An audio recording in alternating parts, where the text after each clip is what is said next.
Well, let's head over to Yahoo Finance's Jared Blikre, standing by now at our touchscreen for more. Jared.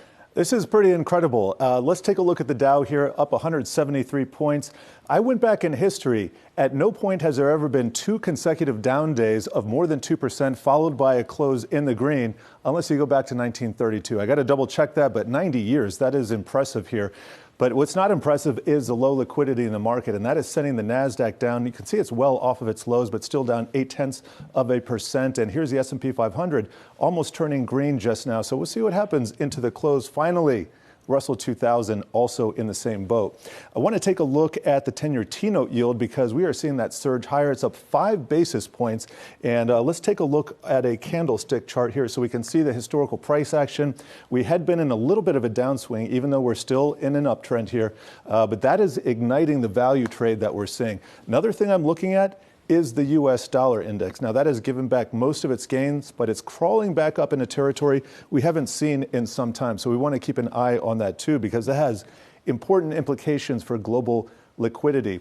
Here's our Nasdaq 100 heat map. It's looking a lot better than it did several hours ago, especially on the open. You can see Apple up 1/3%, Tesla up 1.5% there, roughly speaking. Both of those announcing their earnings today. Microsoft going to announce after the bell. I will be bringing that to you. That is down 2/3%. But a lot of these tech names that have gotten smashed just kind of clawing back some of those losses.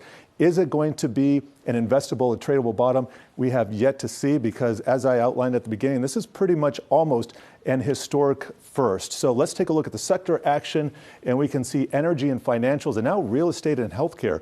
All of those in the green, but the real standout is energy. That's up 3.7%. Let's just get a check on what it's done for the year. We can see it's up 17.5%. I think we just took out that high from last week. So energy really screaming to the forefront. And then to the downside, communication services, that is off about 1%, followed by utilities and tech. Tech still having a tough time getting off of the jump. And here's the ARC Innovation ETF components. We see Tesla, Square, the new block, those stocks are up. But aside from CRISPR as well, that's up 4%. Really just seeing those stocks take it on the chin. Finally, want to get a check of the travel sector. This has really turned around. We had a couple of airlines green earlier in the day, but now we have Delta up 2%. We have Hilton up 1%. Carnival Cruise Lines up 2.5%. And Norwegian up almost 4%, guys.